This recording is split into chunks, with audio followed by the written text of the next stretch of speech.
ஹிந்தி எதிர்ப்புன்னு வாங்க, இல்ல சம்பந்தமே இல்லாம SIR கேள்வி கேட்பாங்க இல்லையா?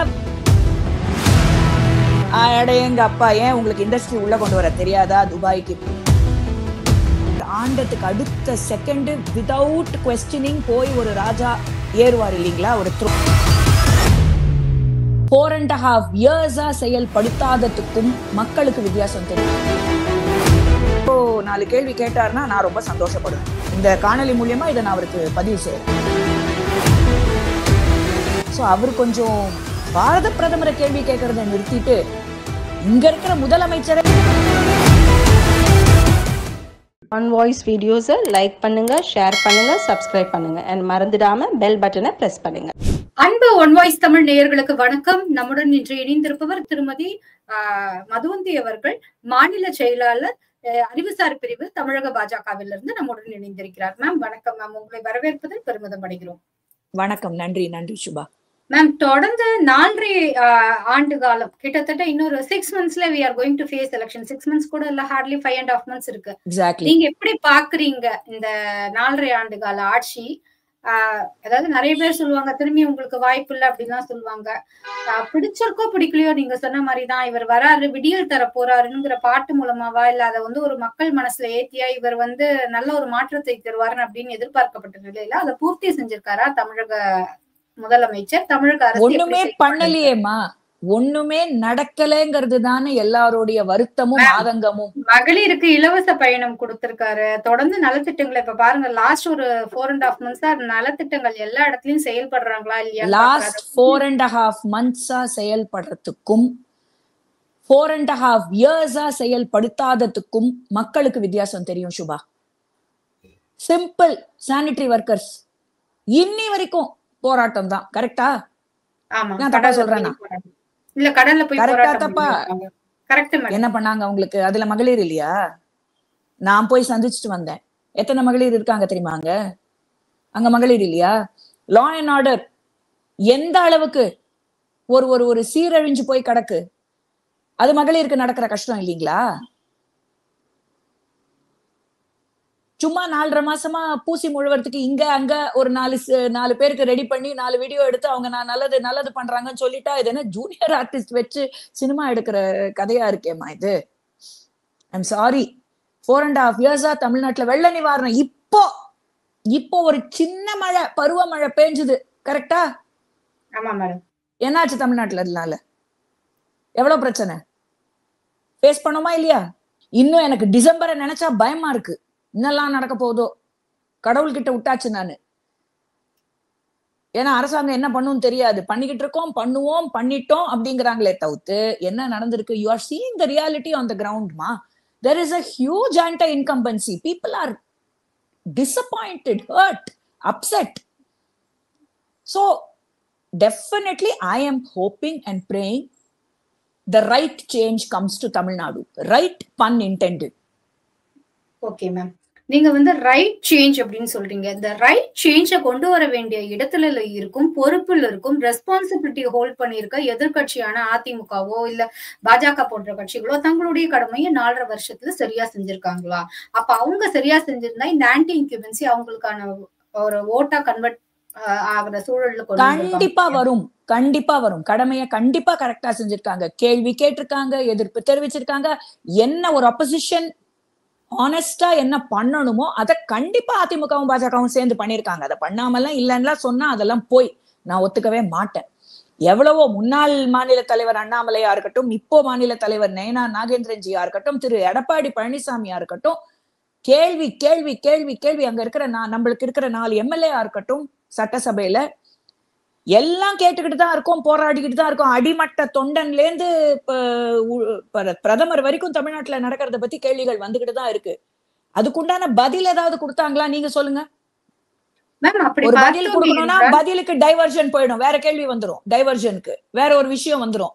ஹிந்தி எதிர்ப்புன்னு வாங்க, இல்ல சம்பந்தமே இல்லாம SIR கேள்வி கேட்பாங்க இல்லையா? வேற ஏதாவது சொல்லுவாங்க. ஏன்னா பதில் கொடுக்கறதுக்கு திராணி இல்ல. இதுதான் பாயிண்ட். மேம், அப்படி பார்த்தோமே என்றால் இப்போ ஆளும் கட்சியா இருக்கிற திமுக முன்னர் எதிர்கட்சியாக இருந்த போது ஒவ்வொரு சின்ன சின்ன விஷயங்களை கூட ஒரு டெமோக்ராட்டிக் கண்ட்ரில எப்படி ஒரு எதிர்கட்சி செயல்படணுமோ அப்படி ஒரு போராட்டங்களை முன்வைத்து மக்களை கவர்ற அந்த ஒரு யுக்தியை வந்து ரொம்ப அழகா கையாண்டாங்க அப்படின்னு தான் நம்ம பார்க்க முடியுது. அந்த அளவுக்கு இல்ல பண்ணாங்க. எதிர்கட்சியா இருக்கும் போது அந்த நரேட்டிவ் எல்லாம் பர்ஃபெக்டா செட் பண்ணாங்க. ஆளுங்கட்சியா வந்தப்புறம் அவங்க சொன்ன ஒரு விஷயத்துக்காவது டாஸ்மாக் எடுத்துப்போமா, சிம்பிள் எக்ஸாம்பிள், கருப்பு கொடி காமிச்சிட்டு நின்னாங்களா இல்லையா? குடும்பமா நின்னாங்களா இல்லையா? எல்லாரும் குடும்பமா, நான் ஃபர்ஸ்ட் ஃபேமிலியை மட்டும் நான் சொல்லல, குடும்பமா எல்லாரும் நின்னாங்களா? ஆளுங்கட்சி அனுப்புறம் என்ன பண்ணாங்க? டாஸ்மாக் ஒழிச்சாங்களா? சொல்லுங்க, டாஸ்மாக் ஒழிச்சாங்களா? இல்ல மேடம், அதுதான் அரசுக்கு ரெவென்யூ தருது அப்படின்னு சொல்றாங்க. அடேங்க அப்பா, ஏன் உங்களுக்கு இண்டஸ்ட்ரி உள்ள கொண்டு வர தெரியாதா? துபாய்க்கு போறீங்க, ஜெர்மனிக்கு போறீங்க, போட்டோ எடுக்கிறீங்க, போடுறீங்க சோசியல் மீடியால, பிசினஸ் கொண்டு வர தெரியலையா? கொண்டு வந்ததே அந்த மாதிரி நாங்க கொடுக்கவே இல்லைன்னு அந்த கம்பெனியே சொல்லிடுச்சு. இப்பதான் நடந்தது அந்த கூத்து. கரெக்டா? அப்புறம் என்னங்க இது? நீங்க எதிர்கட்சியா இருக்கும் போது கொலை பண்ணா ரத்தம், ஆளுங்கட்சி ஆனப்புறம் அது தக்காளி சாசா மாறிடும்னா அது எப்படிங்க ஒத்துக்க முடியும் சொல்லுங்க?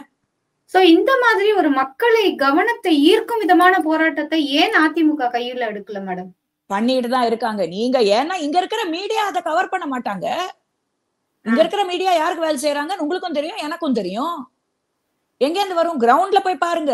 அவருக்கு எடப்பாடிக்கு என்ன மாதிரி கூட்டம் வருது, நயனார்ஜிக்கு என்ன மாதிரி கூட்டம் வருதுன்னு கிரவுண்ட்ல போய் பாருங்க. நீங்க don't go by what the media does, because the media in Tamil Nadu is not doing journalism. I'm sorry.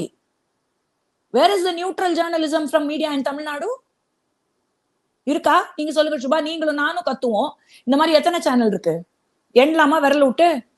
Ma'am, நம்ம பார்த்தோம் ஒரு மாதத்துக்கு முன்னாடி விசிகாவின் தலைவர் அவரோட கார்ல வந்து ஒருவர் முன்னாடி போற வண்டியில இடிக்க அவர் இறங்கி வர அங்க தள்ளுமுள்ளு ஏற்பட்டு அவர் வந்து ஒரு பார் கவுன்சில் வக்கீல்னு தெரிய வந்தது. அவர் வந்து ஒரு வீடியோ காணொலி ஒன்று வெளியிட்டிருக்காரு. அதாவது, ஒரு மாசமா நான் பொறுத்து இருந்தேன், அரசியல் தலைவரா பேசாம இருந்துருவாருன்னு. ஆனா இதை வச்சு அரசியல் பண்ண பாக்குறாங்க. அங்க நடந்தது, நான் போய் நின்னே, இவர் பாதுகாப்பு வண்டியை தாண்டி முன்னாடி வந்தது இவரோட தப்பு, இவங்க இடிச்சுட்டாங்க, நான் போய் என்னன்னு இறங்கி வண்டியை நிறுத்திட்டு போய் கேட்க போனேன். கதவை அந்த கிளாஸ் திறக்கணும்னு இவரை பார்த்தோன்னே நான் அமைதியா வந்துட்டேன், ஆனாலும் என்ன துன்புறுத்தினாங்க அப்படின்னு சொல்றாங்க. சொல்லுங்க, இதுல அரசியல் இருக்குன்னு நினைக்கிறீங்களா? இல்லைன்னா இவர் வேணும்ட்டே ஒரு விசிகாவின் தலைவர் திருமாவளவன் அவர்கள் மேல் காழ்ப்புணர்ச்சி காரணமாக அவரோட பேரை கெடுக்கும் வகையில், குந்தகம் ஏற்படுத்தும் வகையில் இந்த மாதிரி பண்றாங்களா madam? This is their personal issue. ஓகேங்களா? இது வந்து the whole thing looks very இது எப்படி சொல்றதுன்னு எனக்கு தெரியல. It looks very weird to me first. ஓகேங்களா? நான் அன்னைக்கு பார்த்ததும் அதேதான், இன்னைக்கு அதேதான் சொல்றேன். ரொம்ப வியர்டா இருந்தது. மொத்த சினாரியோமே பார்க்க ரொம்ப ஸ்டேஜ்டா, ரொம்ப வியர்டா இருந்தது. இதுல யார் எதை ஸ்டேஜ் பண்ணாங்கிறது பொறுத்து இருந்து பார்த்துதான் தெரியும். But it looks like a big drama to me. அவ்வளவுதான் நான் சொல்ல முடியும். மேம், ரொம்ப அழகா ஒரு விஷயத்தை வந்து நுணுக்கமா ஆராய்ந்து நீங்க ரொம்ப தேர்ந்தெடுக்கப்பட்ட வார்த்தைகளால பதில் சொல்வதை பார்க்க முடியுது. குறிப்பா இந்த திருமாவளவன் அந்த இஷ்யூஸ்ல இன்னொரு இடத்துல சொல்றாரு, இந்த ரெட் ஃபோர்ட்ல நடந்த குற்றங்களுக்கு வந்து பாரத பிரதமர், உள்துறை அமைச்சர் மற்றும் அதானி அவர்கள் தான், அம்பானி அவர்கள் தான் பொறுப்பேற்கணும் அப்படின்னு சொல்றாரு. இதை நீங்க எப்படி பாக்குறீங்க? அம்பானிக்கும் ரெட் ஃபோர்ட்டுக்கும் என்ன சம்பந்தம்? எனக்கு தெரியலமா. கள்ளக்குறிச்சியில நடந்த இஷ்யூக்கும் தமிழ்நாடு அரசாங்கத்துக்கும் சம்பந்தம் இருக்கு. அப்ப எதுவுமே பேசாத மாண்புமிகு திருமாவளவன் ஐயா அவர்கள் இப்ப எப்படி அம்பானிக்கும் ரெட் ஃபோர்ட்டுக்கும் கனெக்ஷன் இருக்குன்னு சொல்றாருன்னு எனக்கு தெரியல. ஏன்னா தெளிவா தெரிய வருது என்ன நடந்திருக்கு, யார் இதுக்கு பின்னாடி இருக்காங்க, என்ன நடக்குது. நம்ம முதல் பகுதியில பேசினோம், இந்த இன்டர்வியூவோட முதல் பகுதியில. சோ ஐயா ஏன் இப்படி சொல்றாங்கன்னு தெரியல. எனக்கு தனிப்பட்ட முறையில அவர் மேல ரொம்ப மரியாதை உண்டு. Is always been a very strong leader. At least அவராவது மது விலக்குக்கு ஒரு போராட்டமாவது நடத்தினாரு உள்ள இருந்துகிட்டே, கூட்டணியில இருந்துகிட்டே.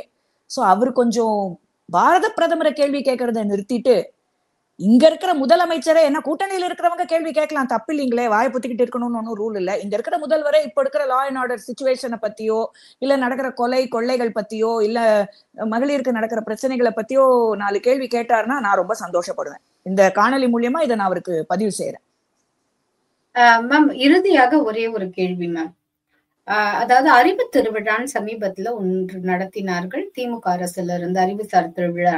அதுல வந்து மூத்த அமைச்சர் சொல்றாரு, ராஜேந்திர சோழனுக்கு ஈக்குவலா தமிழகத்தின் துணை முதலமைச்சர் உதயநிதி ஸ்டாலின் அவர்கள்னு சொல்றாரு. சோ அப்போ திமுக அடுத்த கட்ட தலைவரை தேர்ந்தெடுக்கும் பாதையில் ரொம்ப வலுவா இருக்காங்க, ஸ்ட்ராங்கா இருக்காங்க. அடுத்த கட்ட தலைவர் இவர்தான் அப்படிங்கறத இப்பவே வந்து பீப்புளுக்கு வந்து டிக்ளேர் பண்ற சூழ்நிலை அதை நோக்கி நகர்கிறதா திமுக? டைனஸ்டி பாலிடிக்ஸ் அவங்களே சொல்லிட்டாங்களே. ராஜேந்திர சோழன் யாரு? ராஜராஜ சோழனோட புள்ள. ராஜாக்கு அப்புறம் அவர் புள்ளதான் பதவி ஏற்பாரு, அந்த ஆசனத்தில் அரியாசனத்தில் அமருவார் என்பது ராஜ குலத்துல நடக்கிற ஒரு விஷயம். சோ அது டைனஸ்டி பாலிடிக்ஸ் தானே. இப்ப அவங்களே அதை அசர்ட் பண்ணிட்டாங்கல்ல, நம்மளுக்கு கன்ஃபர்மேஷன் கொடுத்துட்டாங்க. அவங்க ஃபாலோ பண்றது குடும்ப அரசியல் தான்ட்டு.